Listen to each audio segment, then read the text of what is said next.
and I was self-medicating. I got into, I was taking a lot of cocaine, and that became, sorry, this is a lot, unloading a lot here. It's good.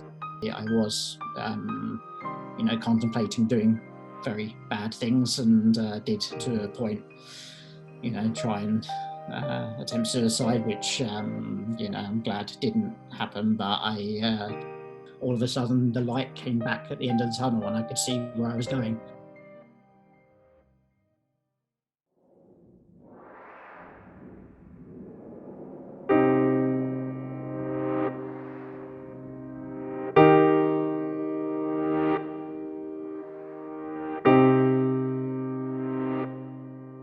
Hello and welcome to the Talking Head podcast. Welcome back if you're a previous listener. If you're new here, basically what we do is talk about mental health issues and stories every single week. We bring you a podcast every single week, and we kind of keep it fresh. We talk about different topics every week, and we get new guests on every single week as well. And basically that keeps you viewers engaged, and basically keeps the podcast unique and different. And yeah, basically. Today I'm going to be joined by Blair, who's here to share his story.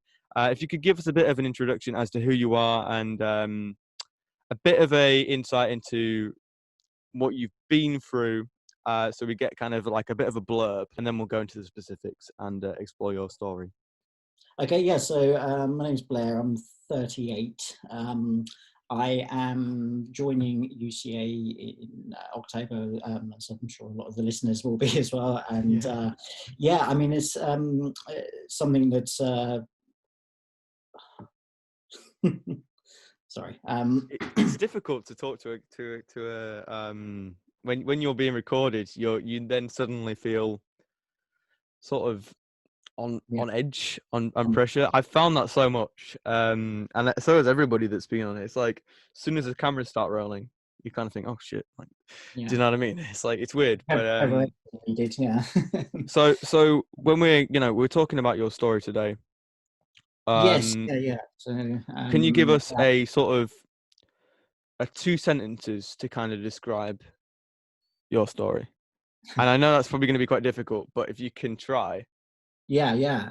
Okay, so basically, yeah, I've suffered on and off over the years with mental health issues, and I got to a very low point about 2 years ago, which caused me to sort of change everything about my life. I gave up my job, I moved out of my flat, and decided to go into education. I mean, it's something I regretted that I didn't do when I was 18 or 16 when we left school. So yeah, I just sort of had a complete rethink and had to make that decision about, my life. Either it was not going to carry on well, or I needed to stop and rethink the whole thing and do something drastic. So that's where I'm at the moment. Right. So we should probably clarify, because we mentioned UCA earlier. We are both going into university in October. We're going in a very uncertain time. Obviously, COVID is just taken over the world. But we're still going to uni, and it's going to be a fresh start for a lot of us. And it's a very exciting time, a very daunting time as well. But you were speaking about, obviously, how the fact you didn't go to uni beforehand. Yeah, so way back when I was 16, I left school, and I was wanting to go to college, but sort of back then I didn't really have the support or any support system around me, and everyone that was around me was telling me, just get into work, do an apprenticeship. So I went to work in pubs, and I became a modern apprentice trainee manager for a pub company. Right. Did that for quite a few years, and then sort of spent most of my 20s between working in pubs and working in offices, but never really doing anything, never more above sort of entry level work, really. So you were talking about having not much support levels, and no sort of like group there to support you. So when did you start realizing you had certain issues? Like Yeah, I what mean, year? so my father left when I was about 5, and me and my sister were being brought up by my mum, who she didn't have a support system, so we didn't have any family, Right. no help. It was tough. She used to work sort of 3 jobs and whatnot, just to give us the basics. And I think when I sort of hit my teenage years, 12, 13, I think I'd sort of that was when I discovered that I was gay as well. And Right. sort of my high school experience really was quite a sort of lonely and difficult. I suffered a massive depression throughout those years. I finished school, but I couldn't wait to get out of there. But I didn't really get any major qualifications. I sort of got like 3 GCSEs, Hmm. drama, English, and German, or something like that. Right. Okay. And being drama, C in English, and C in German. So weren't bad grades. I was never dumb, but I wasn't.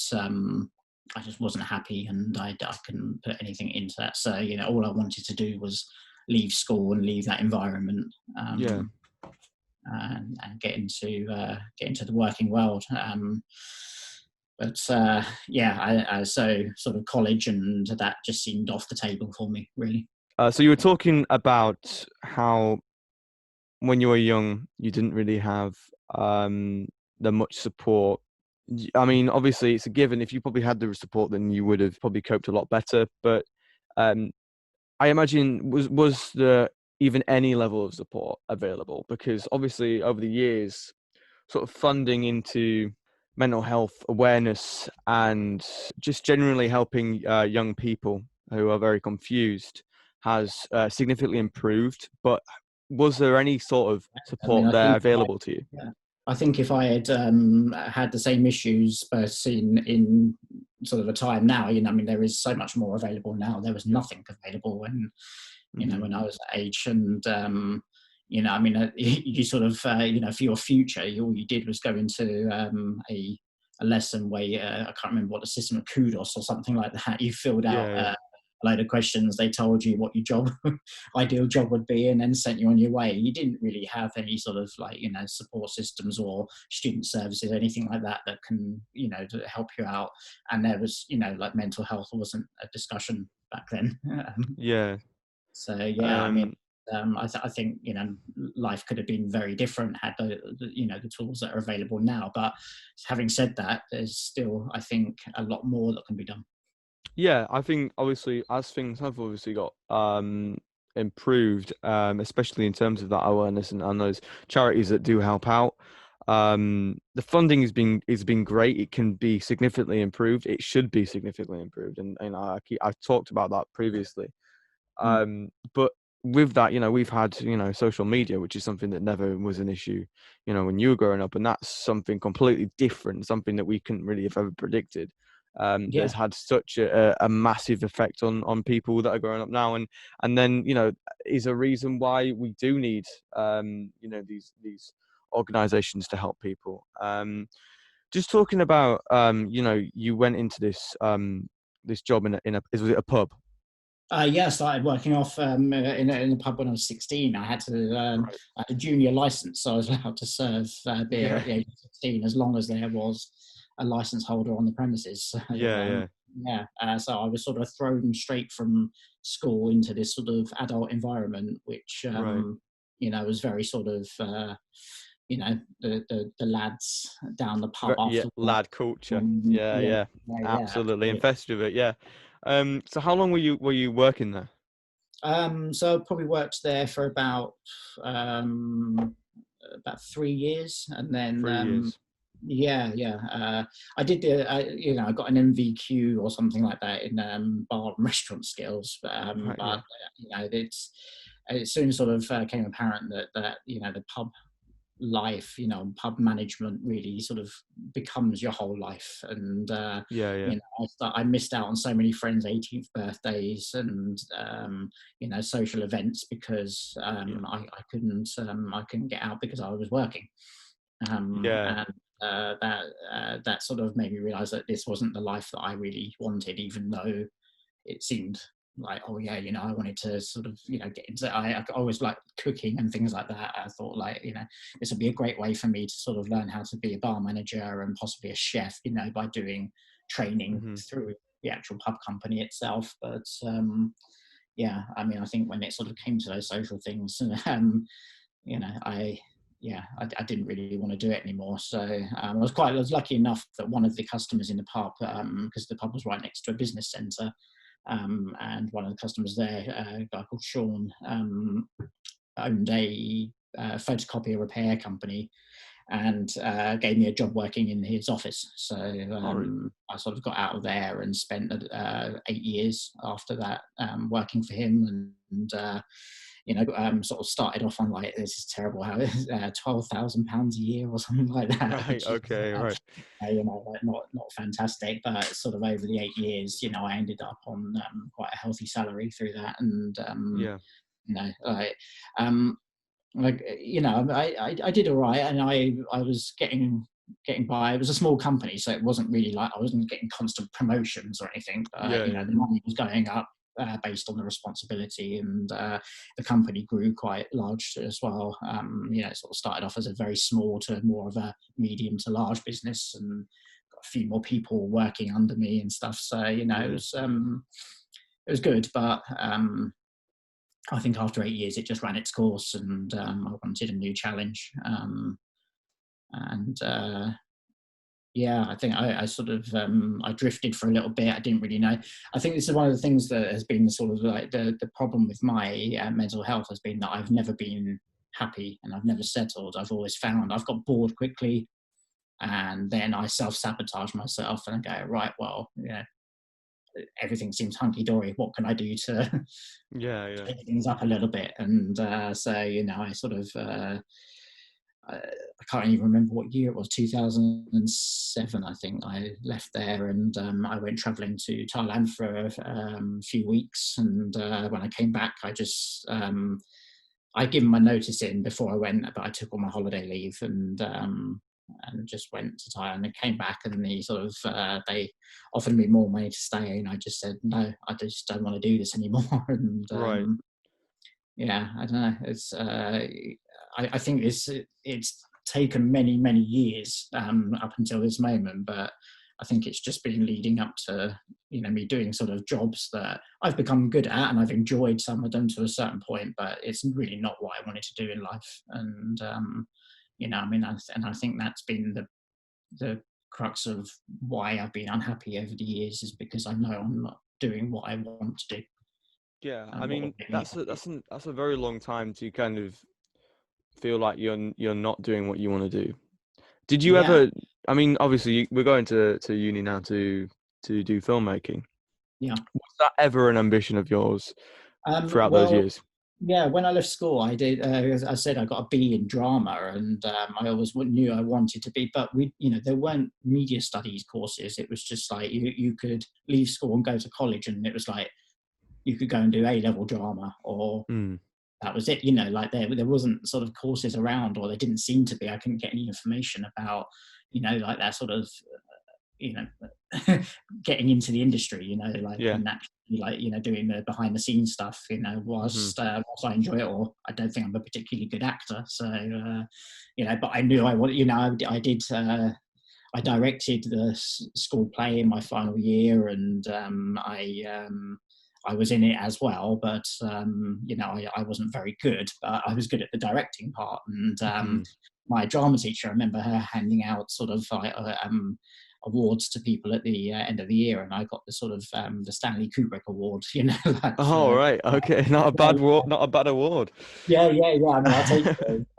But so there was definitely something there, and over the years, I've tried to get involved in like amateur dramatics, and but I tried to do extra work and stuff, like in between my jobs and social life. It just never really sort of, I just guess I didn't really push it far enough or hard enough to actually go and do something about it. So, I mean, I sort of, after I left that job that I was in for quite a few years, I went back to pub work again because I just felt like it was my cushion, like Yeah, you could fall back on it. It's something you had a yeah, skill in. Yeah. I mean, it was a massive pay cut, and like I hadn't done it for such a long time that I forgot the reason why I didn't want to do it in the first place, and so Yeah, yeah. um, yeah, and after about sort of 4 years of just working in bars, and I was a manager of a couple of pubs, and I just again got to that point where I was like, no, I need to do something more than this. And so my go-to was to get back into office work, like customer service. That was always kind of one of my strong points. And so I started off again. I had to start at the beginning because I hadn't really had anything other than this one company that I worked for, which didn't really amount to anything experience. Like I didn't have any qualifications, didn't have anything. So I started working call centres, and it took me sort of 2 or 3 years to work my way back up to, like I started off on a low-paid call centre, and then just sort of got to an investment company, which was like slightly better paid. And then after that, I'd had sort of 2 or 3 more years experience in the offices. So I then was able to go on and find another job and started working for a marble and granite wholesaler, which I know sounds weird. It was kind of like a temp job that I took, but actually really quite enjoyed it because it was sort of like it was soft sales, it was customer service, showing people around the yard. I wasn't tied to my desk. I had the freedom to sort of, because Yeah. you're walking up and down a yard, showing people different bits of marble and granite for their worktops and things like that. I got to go to Italy and Spain and Portugal to quarries and Norway and stuff. I Not mean, I was bad. there quite a few years, and life actually sort of like got quite good over those. I mean, I was there for about 5 years in total. um, and I got myself up to earning some decent money. I could afford to have a nice place to live, and like I sort of felt on par with all my friends. I sort of, I had a proper job, and I was able to go out and hold my own in a round in pubs, and and actually Yeah. enjoy social situations. And I felt, I mean, the only thing that I guess was missing at that point really was sort of, maybe a relationship or something like that. But, I mean, that was something that I wasn't actively pursuing. But then it all started getting on top of me again, and I started feeling absolutely, really very unhappy all the time. So went to the doctors, and as over previous years, they would give me like citalopram or something like that, and Right. that would normally give, a couple of weeks of that, and normally sort of get me back to a level where I could start dealing with my problems and Yeah. whatever. But just something didn't quite sit right this time, and something wasn't working, and it took me, a while to figure it out. But I tried different types of antidepressants and anti-anxiety medications that the doctor was giving me, which nothing seemed to work. They all gave me massive side effects, different things. And, I sort of went for counseling, but it wasn't really, the counseling wasn't helping because it wasn't about what happened in the past. I'd kind of dealt with things that happened in my life. It was more about my future. I was just like, I got myself back to a point where, what do I do now? I had nowhere to go. I just didn't know what I Mm. was going to do with the rest of my life. And it was like the thought of me just sitting there working at this company, or doing that sort of job for the rest of my life was like, well, is that it? Is it, life's over now? you know? Yeah, I know what you mean. Like, I mean, there's a lot to dissect from that. Yes. And we'll go into it, but just talking about what we were just talking about then, kind of quite often as humans, we're crap at just assuming stuff very, very, very quickly.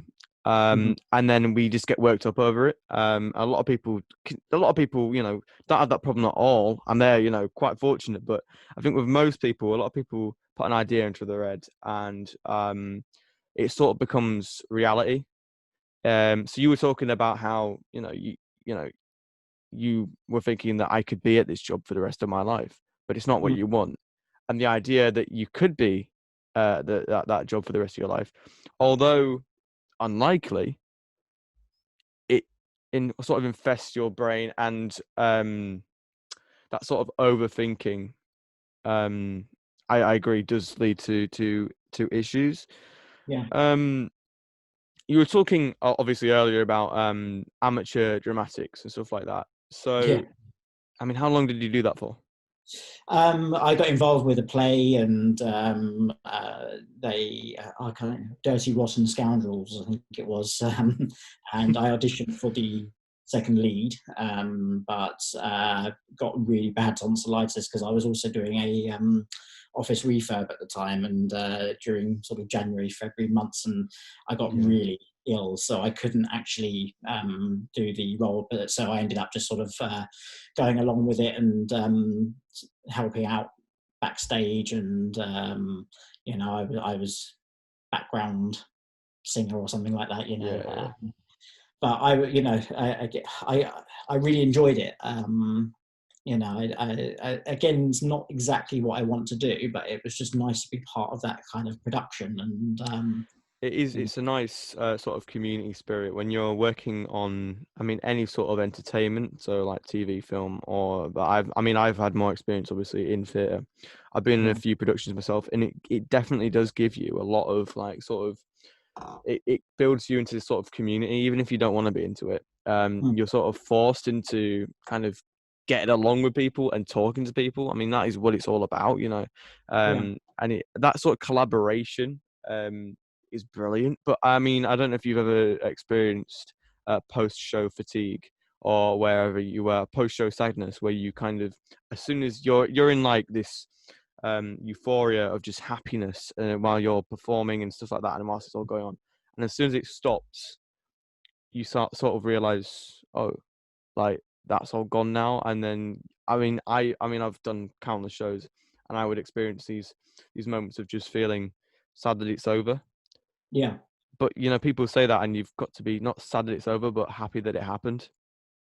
Absolutely. I mean, I think, this is one of the big things that kind of, again, when I spoke to a friend, I did a personality test, and I found that, my levels of enthusiasm and, my commitment to things was actually, was spot on when I was doing it, but I became very flaky because I get bored quickly. Yeah. And so this was another thing that I thought would work well for this kind of industry, because I think I would work better where you take on projects, you work really hard, you complete, and you get that massive sense of achievement, and then you move on to something else, and you start a new project. Um, nothing lasts forever in a sense. So you've got to like take those things, work really hard, and then move on to something else, and then hopefully you find new joy in a new project.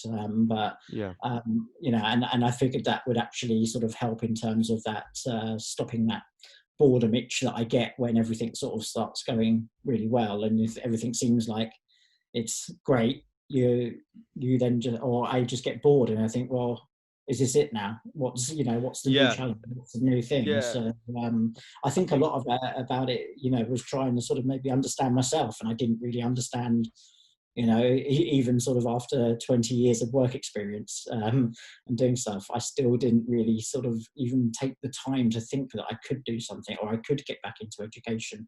I thought those things were off the table for me. It wasn't until a friend said, like, why don't you go and do an access course, and like go to university. And I didn't even think about sort of like film production or anything like that at the time. I just thought, okay, actually, yeah, this sounds interesting. Maybe I can change my career. Maybe that's what's not quite right, is that the reason I'm not happy is because I'm not doing something that I actually love. And Yeah. customer service is great, especially when you're young and you're keen and enthusiastic. It's nice to help people and do things, but over 20 years of working, you get quite jaded by people in customer service, because like, it's not nice, but some people are just out there to be arseholes and Yeah. see what they can Yeah. get from things, and treat people in the service industry like rubbish because they have an elevated self-opinion or whatever. It's just like, well, you know, it does sort of beat you down over a few years. And so I think that was something that I was also suffering with as well, was just having to deal with the same people again and again, that, like different faces, but they were just the same.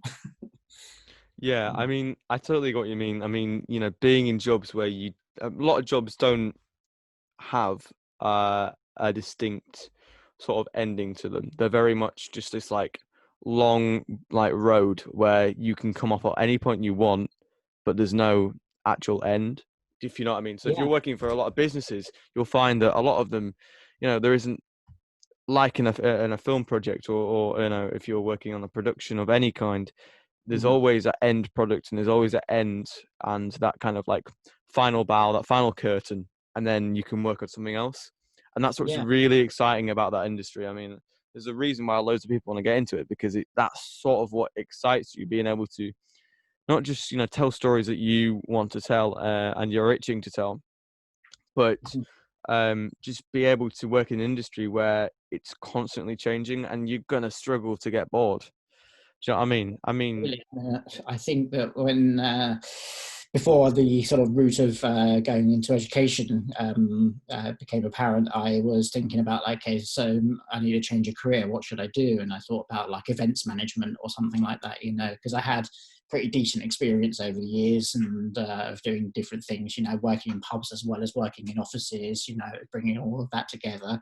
So I sort of went to a path, but I still just, I didn't feel right. Something was missing. Something wasn't quite clicking, and I just thought, like, um, as you know, and for your listeners, I did get to a very, very dark place. I took a voluntary redundancy from my job because I wasn't doing well at all. I couldn't get up in the morning. I was having anxiety and panic attacks at night, and then not being able to sleep, and then not performing at work all day, and just didn't know what to do with myself. And I was self-medicating. I got into, I was taking a lot of cocaine, and that became, sorry, this is a lot, unloading a no, lot it's here. it's And good. this is sort of what led to a very sort of defining point in my life where I decided to change things, because, I was, contemplating doing very bad things, and did, to a point, try and attempt suicide, which, I'm glad didn't happen. But it was at that point where, a really good friend sort of stepped in and helped me out, really, and suggested going down the education route, and it just, something clicked and something made sense, and all of a sudden the light came back at the end of the tunnel, and I could see where I was going. Hmm. Yeah, I mean, it does sometimes take just one person to sort of reach out to make sure that just kind of just reignite, like you said, like reignite a fire Yeah. that you had inside you. And it takes sometimes just a few words to kind of think, that's what I want to do, that's what I need to do. If you can just take us from that time that you left the company, and the kind of processes you went through, between that friend reaching out, and I assume seeing that something was wrong, and trying to get you back on track. If you can just take us on that kind of that journey, Yeah, absolutely. and what Yeah. it's like to kind of feel like that. I mean, I imagine you felt quite, not just low, but alone. Mm, absolutely. Yeah. I As I was at that company for about 5 years, and about 2 years into it was where I first started getting um, the sort of the doubting and the anxiety and stuff. I was just getting really sort of, like, I don't want to do that. I don't, I wasn't lazy. I've always worked. It was just that I just didn't. I had no um, joy in anything I was doing, and I was seeing the doctor, and again getting prescribed sort of different medications to try and elevate my mood and whatnot. Tried it all, a few different types of antidepressants and anti-anxiety medications, but it was just not doing anything for me. Because I think the problem is that, no matter, the medication can elevate your mood and get you to a point where you can deal with your problems, but the dealing with your problems has to come from you and has to come from within. And I've gone through this many times in my life. When I started feeling down, course of antidepressants get me to the mood where I'm being right, okay, this is what I'm gonna do, and I set myself these little short-term goals, or I want to do this and I want to do that, and then I'd have something to work on and achieve. But I just had nothing. I was drawing a blank, and just nothing. As I said, the light at the end of the tunnel disappeared, and I just kept going into deeper and deeper into this kind of slump, and I couldn't get myself out of it. Nothing gave me joy, and I I was going out with friends, and I started drinking more, and as I said, I started taking a lot of cocaine, which sort of lifted the mood at times, but all it did was just delay the inevitable massive come down that eventually did happen. But I didn't know what to do, and I just didn't have anyone I could talk to, I felt like I didn't have anyone that I could talk to. Everyone always knew me as the sort of quite happy, gregarious kind of guy that, especially when we're out having a beer, it's always a laugh and a joke and everything like that. But, nobody really sort of knew the dark thoughts I was having, and I didn't really feel like I could talk to people about that. So, things just kept escalating, getting worse and worse, and I was just disappearing into this black hole. So you were talking about not talking about your problems and kind of not making them very obvious. Obviously, you probably regret that, but can you tell me a bit, or give me a bit of a reason as to why you would have sort of not made them obvious, or you would have kind of painted the front that you're absolutely fine? Because I think for different people, it's a very common thing to do, but people have the different reasons behind it. So I'd just like to hear yours. All right. There's this kind of, there's obviously a stigma with mental health, and I think a lot of people are afraid to admit that they have got issues, and I can kind of equate it to things like like debt as well. People get into debt, and that all they do is they avoid dealing with it. Ignore the letters from and go into default because they know they can't pay it back, or you get yourself into such a mindset that it's easier to just blank things and and not deal with them and hide them away. But unfortunately, it's if one thing I have learned over life is that it doesn't just go away. It has to be dealt with. But it's taking that step of actually admitting that you've got a problem and getting help is really hard to do. Especially if you don't feel like you've got that support system around you. And when you're younger, you've got more family, you've got more friends around, and but sometimes still you could have loads of people around you, but there's nobody there that you can actually really feel that you can go and talk to. I don't know. It's a really hard thing to quantify, just that sort of and also you kind of like you're admitting that you've got a fault, that you've got a weakness, but it amazes me how many people, when you do tell somebody that you've got problems and that you need help, how many other people have been there and done it, or going through it at the same time. And I just it's just about having that sort of confidence and ability to actually admit it to yourself as well as to everybody else that you need some help. We're all human. Exactly. I mean, we are all human. That's the thing. Like, we all deal with issues in different ways. We all have our own defense mechanisms. But quite often, and I've spoke about this I think with Gabe, how when you talk to someone about your issue, that's all well and good, but it's all well and good to check up on whether or not they're okay at the same time, because Mm. sometimes you get into this relationship where sort of you're the person that's reaching out for help and they're now the therapist, right? But Yeah. sometimes you do need that kind of role reversal to happen. Um, and I don't know if that happened with you, if people came to you with their own issues and you're sort of pushing yours aside because you believe that yours is insignificant compared to theirs, which is something that happens in your brain. I think, like, sometimes you hear somebody else's problems and you're going through, terrible stuff as well. But you push your own aside because you're listening to somebody else's who maybe in comparison you would think is problematic. But the kind of, as we were saying, the longer you push it away and the longer you don't speak about it, the more of an issue it really becomes.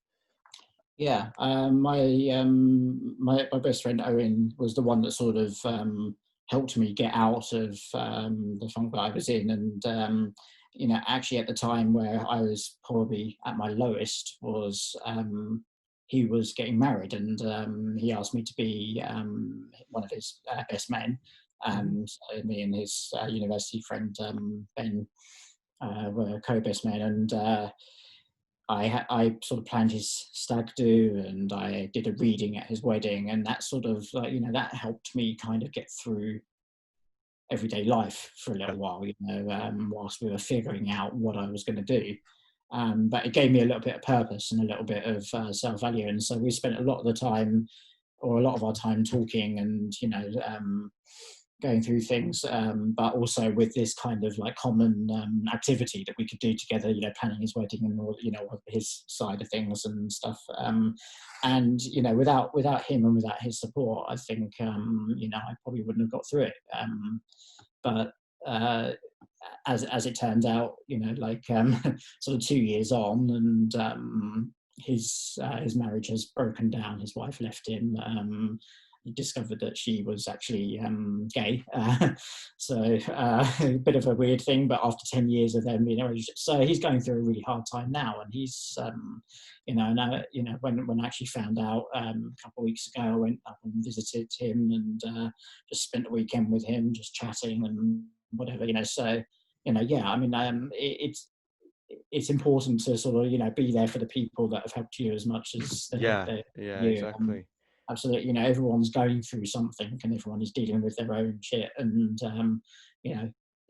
sometimes, I mean, everyone's problems to them are important, but walk a mile in someone else's shoes, and it's a difficult thing. But yeah, I mean, I think for people that are suffering with any kind of depression or whatever, that to realize that everyone has problems or has had problems, and don't be afraid to talk to somebody about it at all, Yeah. because I think if you actually do talk to someone, you're probably going to get a better response than you think you might. Yeah. I mean, I when I have reached out to people, I've never had a response that kind of just shows that they're not interested. Because I think as soon as you kind of open up to someone, I think as humans we're all a bit nosy. Yep. So we can all go a bit like, oh, tell me a bit more. But then that there's no problem with that actually, because telling people about your problems is part of the process of healing. Yeah, I mean, the most important thing I think is for someone to listen to you, so you can get it all out, because you've got to process everything. And actually taking or then people giving advice back sometimes isn't a good thing, because you even though they might be a good friend, or might seem, sometimes not all advice is good advice, so Yeah. bear that in mind. But actually, I think the process of talking about your problems, getting it out there into the world, yeah, you can get some advice and you can take what you want from that, but actually making things better has to come from you, and it has to come from within. Like you've got to want to make things better. sometimes people can blame themselves for their own issues, or they might be blaming somebody else for those issues. But those issues aren't going to go away. They're always going to be there. You've got to deal with them. You've got to process them, and you've got to come up with a solution. I mean, the best thing you can do is to get out of any depression. Really, is to set yourself a goal or a plan. I mean, there are so many different situations. So it's very hard for me to give that advice, but as a blanket thing, really. I think that the only person that's ever going to make it better is you. Yeah.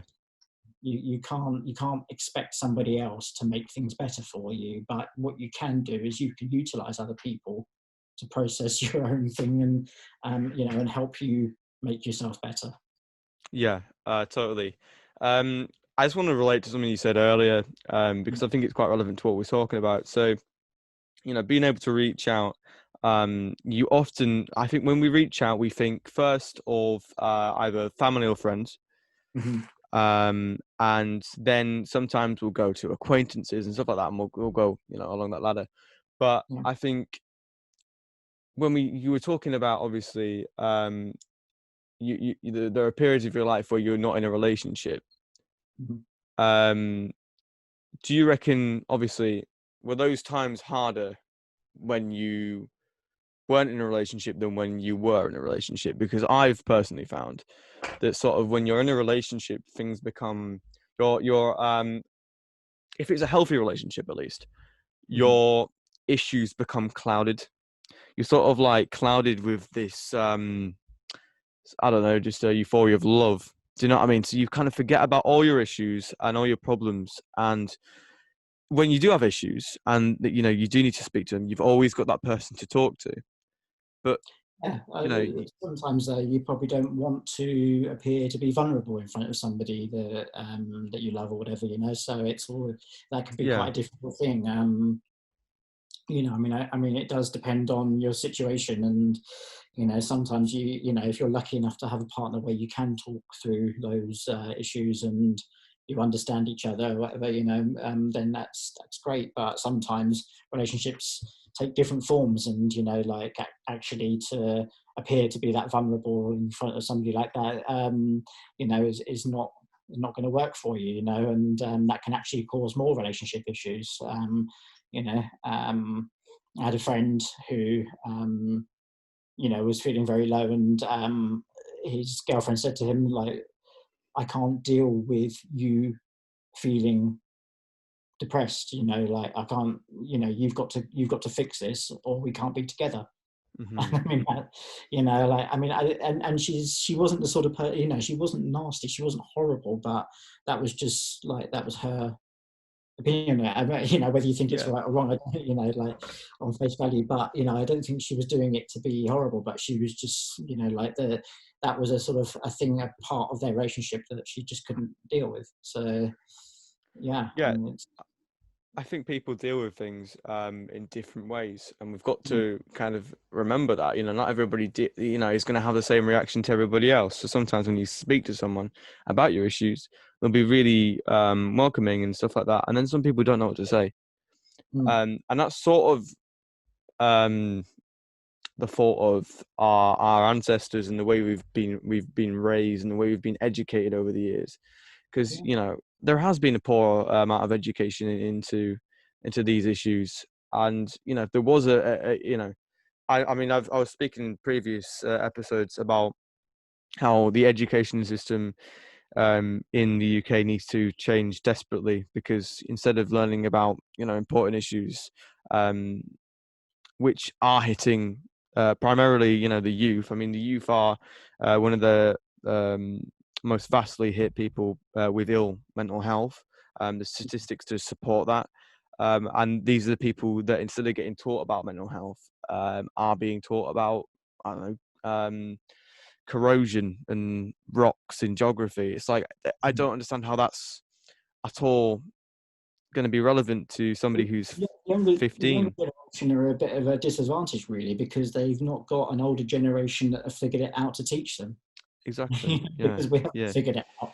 Yeah, so it might be the generation below, me, so 30, 40 years, we might have a much more just a better society, and a society that can talk more openly than we can kind of now. And I think it's Absolutely. only in recent years we've started talking. Yeah, but the more we do about it now, the more we push for, support and all that, the quicker that will come about, and Mm-hmm. and hopefully the next generation won't be having as many issues, but yeah, I mean, it's yeah, your generation really have been let down by mine, because we just, Yeah. like, come from a time where you just didn't deal with it. You brushed it under the No. carpet, and you didn't have any kind of support system at all. You didn't have somebody at school that you could go to and talk to. There wasn't, like, you talk to your teacher, and that was it. Mm-hmm. And then any kind of career stuff was always people brought in from somewhere. There wasn't a student service type thing. The best we had was our RE teacher was, a trained counsellor or something like that. But Yeah.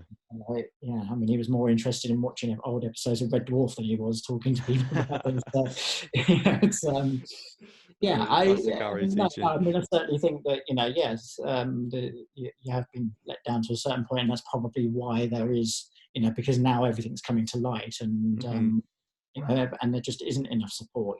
People that have gone into mental health work, are just spread far too much across a broad spectrum of something that we really don't know enough about. I was sent for counselling, and the problem was with, at that point, I'd already had counselling in the past. I didn't need it. I'd already dealt with the issues that I had from childhood that, were still weighing on me or whatever. I dealt with them. My thing was that sort of existential angst about what I'm going to do in life. And, and even at the age of 38, like, when you should have it all figured out by now, I really didn't. And I really don't have it figured out. Um, but I'm on a path now that, through help and support, I've figured out. I did that personality test, which I'll have to try and find the link, and maybe you can put it into the link to the Yeah, podcast, cool.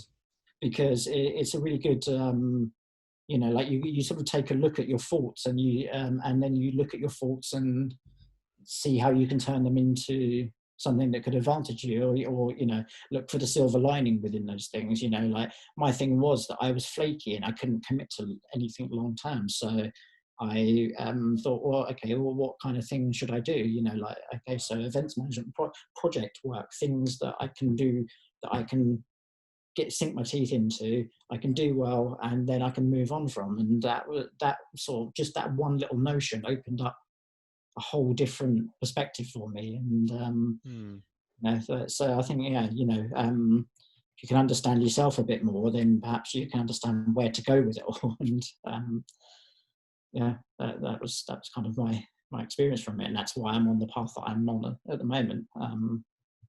And one of the rules I made for myself is that I'm not going to do anything now that doesn't make me happy anymore. Yeah. Whilst I spent a lot of my life trying to live up to other people's expectations of myself, and or to expectations of what other people were doing. Like, all my friends were working 9 to 5 jobs in offices or whatever. So I felt that's what I had to go and do, but it really wasn't. I got clouded by trying to live up to those expectations, that I didn't actually, sit down and think to myself, which I should have done 10 years ago. It would have been the perfect age. I was like, late 20s, early 30s. I had enough life experience and done a few different jobs, but then still young enough to go on and have a completely different career. I'm now sort of, by the time I get out of uni, I'm going to be in my early 40s. And, I'm not saying I can't have a good career, but, I could have had another 10 years if I had figured it out way back then, Yeah. taking a look at myself. I think it's important, obviously, to realize, you think about what could have been, but it's just important. It's more important to think about what is, Yeah. rather than what could have been, because you can easily get caught up in, oh, I could have done this today. You know what I mean? Simple little things like, oh, I could have, if you go on a walk and you could have seen somebody, or even just stop by the door and have a quick conversation, or you kind of you need to stop thinking about the little regrets or even the big You have to be ones. pragmatic about life, and like you've got to if something's broken, you don't throw it away. You want to try and fix it, or and yeah, it's a bit like that with if there's something not right, you've got to kind of analyze it. You've got to think about things. You've got to try and figure out what you need to change to make things better, and and the thing you've got to consider is your own happiness, and so it's not being selfish to sort of but actually do spend a little bit of time thinking about things and doing things that make you happy, because otherwise you'll end up being miserable. Yeah, I get what you mean. Yeah. And it's easy to fall into that sort of wallowing in self-pity and like not doing anything about it. Luckily there is help out there, but also like the I found that sometimes the kindness of strangers was good, because I could talk to people that I didn't really know that well, without feeling like I was letting anybody down. I wasn't letting friends or family down. Yeah. And so but yeah, these things, you need to talk about them with people, get support to help you through it, but ultimately, as I said, it's got to come from you. You've got to do something about it to change. Yeah, I definitely agree. I mean, I've just got a few more points I want to cross over before we do finish today. You were mentioning earlier on about how the funding into mental health has vastly improved, and as well as the kind of awareness and its sort of public image has vastly improved. It was something you should be ashamed of, and something that was quite taboo back, but I want to kind of relate that to sort of the LGBTQ like community, and how that's also improved. So how's obviously identifying as gay, how's that affected your life, and how has it played any sort of effect on your mental being, and also what's your sort of outlook on the way it's improved over the years? Yeah, I mean, I think that there's been a heightened level of depression, anxiety within the LGBT community, and I mean, I think that's to be expected. I mean, with any kind of thing like that. I mean, that sort of, I knew I was gay when I was 13, but it didn't mean I didn't just have like this big coming out ceremony and that was it. It was like, I didn't tell friends until I was like a couple of close friends till I was 16.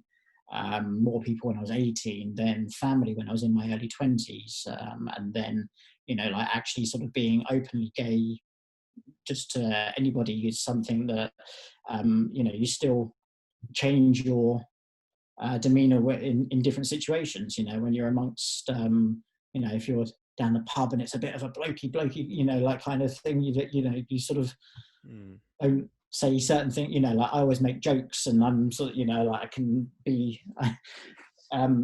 quite open about it, and but then sometimes you stifle those things, and you just got to be a bit aware. And coming out is something that happens every time you meet new people.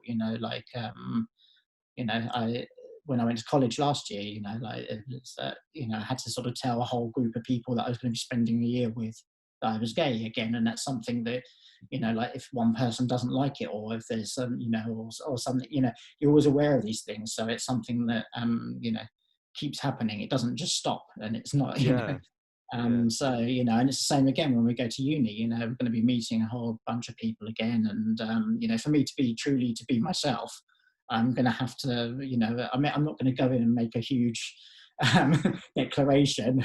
Hello, my name's Blair, and I'm a homosexual. I think you were mentioning about riding it on a horse with a flag on your back. Yeah. No, I'll just see, like a dance and a party popper or something, but no, I mean, it's something that, until that kind, you can't be yourself until you feel comfortable, and,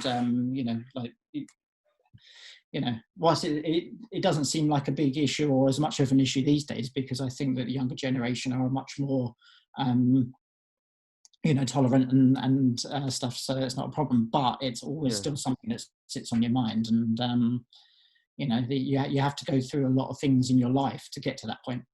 For me, it's like, openly gay, like other than sort of like, I don't know, wearing a hat or getting a tattoo, but it's something that I don't want to hide about myself at all. But not something that I feel compelled to have to tell everybody all the time. But then, I just wish there was this kind of sort of sense of like, if you're openly gay, you don't care who knows. So, it would be nice to be able to have some other people know that you are without having to.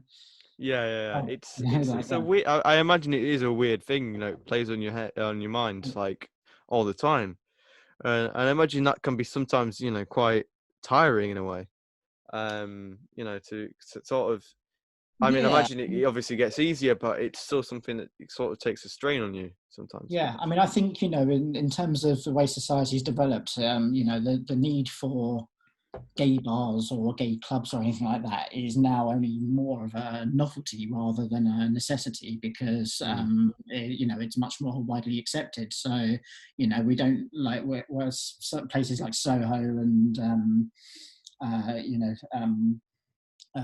Canal Street in Manchester and stuff are used to be a safe haven for the LGBT community to be safe, but also be amongst people where they can interact and find partners and stuff. That the sort of out of town gay bars now just don't exist. There's no need for them because everything's a bit more open and accepted, but it does make it difficult in terms of actually trying to meet somebody. So what are your options? Like going out, meeting somebody, without having that kind of like knowing if somebody's gay, you still, and don't get me wrong, you can think somebody's gay and they're not, and you can end up embarrassing yourself by, trying to chat up somebody that, and then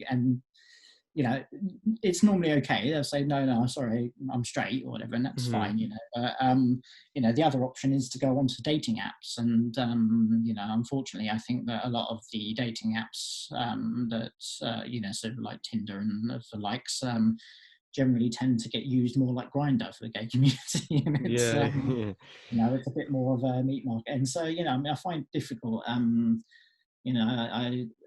recently, I think after sort of like the last 2 years of really just sort of working on myself and trying to get myself back to a better place, I'm kind of wanting to date again, and I just don't really know how to go about it anymore. Have you lost that kind of smooth criminal vibe? Yeah, especially after COVID, like when social situations are not really thriving at the moment. And but what will happen will happen. And I think, like I've never sort of thought, right, okay, I want a boyfriend now, I'm going to go out and get a boy, because it doesn't work like that at all, No. But yeah, I mean, I think the whole sort of sexuality thing is something that always sits on, from wherever you are, it's always going to be something that's going to be that added thing on your mind when you're having to deal with problems. Hence why there probably is more sort of issues in mental health issues in the LGBT community. Yeah, I still think there's a lot more work that needs to be done, and there's a lot more that needs to be done about the image. I don't know how that. I couldn't suggest how that's going to happen and how we could even really go forward with that. But something just definitely needs to be done, and it's something we can explore in a further podcast. Just talking about that. Yeah. Another question I've got is, obviously you've gone through this dark time. You've come out on the other side. I was wondering how often is it that you do think about, obviously, how far you actually have come, because sometimes it's good to reflect on the positives and see actually how far you've come and how much of a better state you're in, but also how much do the negatives play on your head, and do you often reflect about, those dark times? Absolutely. For the point where I was when I was at my lowest point, which was around September, October 2 years ago, um, I I couldn't see any way out of it at all. I Hmm. just, like to know or be in the place where I'm at now. I'd never thought I'd come out of that and be back there, but I wish I had known that at the time. That no matter how dark and bad things get, that they can get so much better, and Mm. better really quickly as well. You just, something will just click and change, and you know, all of a sudden, like I say, that light at the end of the tunnel gets brighter. And yeah, I mean, I think I'm happier now than I've been in my entire life, because I got my grades back from my college access course, and I got the top grade I could possibly get. Right. Yeah. Um, I got my acceptance to Farnham, and I can't wait to get started, and I can't wait to sink my teeth into it and see what I can do. And that lust for life is back, but day to day, sometimes, yeah, I can go really low again. And, that generally comes from having to wait around for things. And, Mm. I'm sitting here, I'm primed and I'm ready. And, like things like the current pandemic are not good, because they put doubt in people's minds of what's going on future. So I mean that's probably a very hard thing that people are having to deal with at the moment. The Hmm. uncertainty. I mean, I hate it. My anxiety levels go up massively when I don't know what's going on. I like to be in control of things, and as I'm sure everyone Yeah. does. Yeah. Yeah. But when you're sitting there having to wait for emails, and then you get told, like with things like the accommodation that was going for, like everyone thought they were going to hear about it last week, and then they've pushed it forward again. Sorry. And it's still all very much up in the air with everything that's going on at the moment. If we have a second spike and things have to be taken back, who knows? So yeah, I mean, those things on a day-to-day basis will always enter your mind, and can bring you down to quite a low level. And that's when you just need to talk to a friend, and or just have a moan, get it out there, like Yeah. just Yeah. It's always good to have a mind. Yeah. yeah, you feel so much better after it. But obviously there are certain things that you're not going to be in control of, and you just have to embrace that, and let that run its course. But what you are in control of, you need to take grasp of, and make sure that Hmm. you do it. And so yeah, it's going to be up and down, and I'm sure I'll have points that'll be where I'll be very, very low again, but I don't think I'll ever get back to where I was couple of years ago. I Hmm. think I've got too much good stuff going on, and I think the lessons that I've learned from over the last couple of years as well will give me the impetus to keep going. And Yeah. Definitely. if I do feel low again, yeah, like I say, I feel like I've got a support system around me now. I know with university they're going to have a support system there, and I've got friends that I know believe in me now, and so yeah, I mean, it's I'm not going to say it's going to be clear sailing from here, but I'm quite optimistic about life now. Yeah, I mean, just to round it all up, I mean, it would be great to hear, just as a show that, things can get better. You were talking about obviously college and now uni. Mhm. What else has happened in your life that has been positive? Have you had any just these great experiences that you wouldn't have been able to experience if you hadn't come out of that bad time? Well, yeah, I mean, I think the focus of my goals has been around sort of doing this college Hmm. and uni experience, and so but now I'm doing things that now I'm doing something that I've always wanted to do, and I'm fulfilling um, that sort of thing. And but also I'm being very mindful of it being a healing process as well. So I'm not, things don't just automatically get better overnight.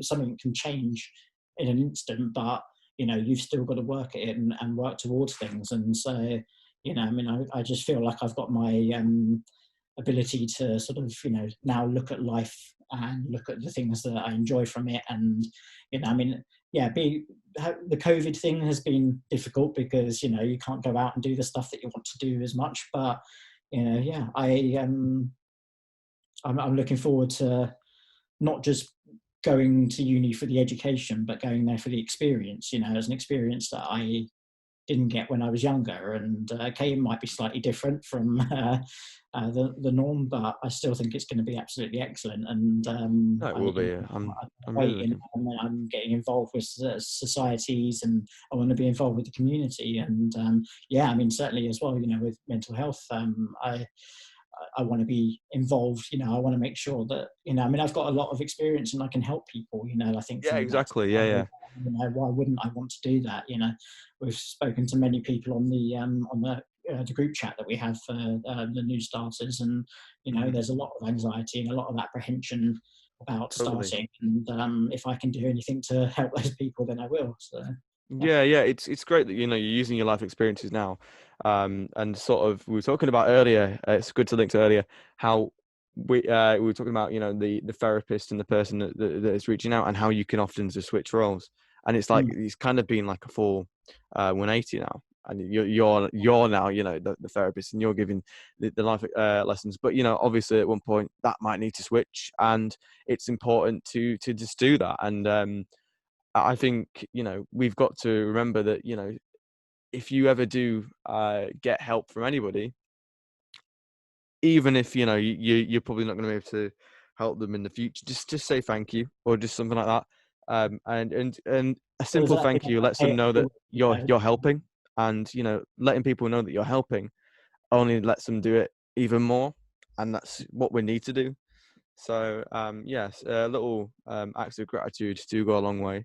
I was sort of hoping when you were talking about good things to happen that you'd mention meeting a certain singer, so I could mention him in the tags. Um, Yeah. So yeah, sorry. I just wanted to kind of boost it up, get a hashtag. I forgot about that. Yeah, a little Matty Hendry. Yeah. Wow. I mean, I'm so jealous that you got to meet Matty Healy. I mean, I mean, it was that's a up there. passing, oh hi, how you doing, kind of thing. Yeah. Yeah, But yeah, but I don't care. It's still something I'm envious of. yeah. I mean, I've only ever, screamed hello from him in the crowd. I don't think he's ever heard me, but that's it is what it I'm is. struggling to remember because I'm not sure if this happened. It was January last year, so Right, yeah. it was just before he. Oh no, sorry, after he got banned from. He kissed the bassist on Oh, stage, the didn't guy he? in Russia. Dubai. Yeah. Oh, I Dubai, yes, was, yeah. yeah. So they did the January tour, and I went to that one in Sheffield. And then they did, obviously, I saw them again at Leeds Festival, and that was only shortly after they'd obviously done. Well, Matty Healy had kissed this boy in Dubai, which I thought was a really powerful statement. And he Yeah, spoke about it at Leeds Fest, and he was saying how, I reckon if you were in the same shoes as I, you do the same. yeah. I just don't understand that kind of culture over there.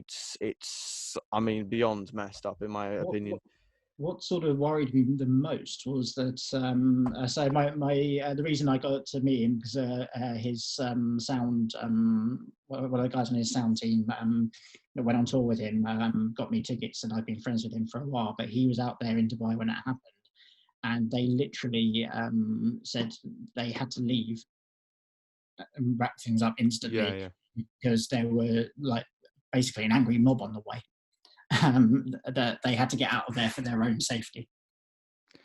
And it's just like to It's think that crazy. things like that happen in this world now. I mean, I know it's a different part of the world and different sensibilities or whatever, but I mean, it just I mean, not to delve too deep into the sort of the homophobia and all that sort of stuff. As I'm sure it's a whole subject altogether, but I mean, I don't think I've ever really felt frightened to be gay. In out and about, I've never felt um, when I've been around London or I've been out and stuff, I've never been worried about it. But for that to actually, to be worried about that being part of you, it just boggles the mind. I Yeah. just, don't think anyone should ever feel threatened about their sexuality or any.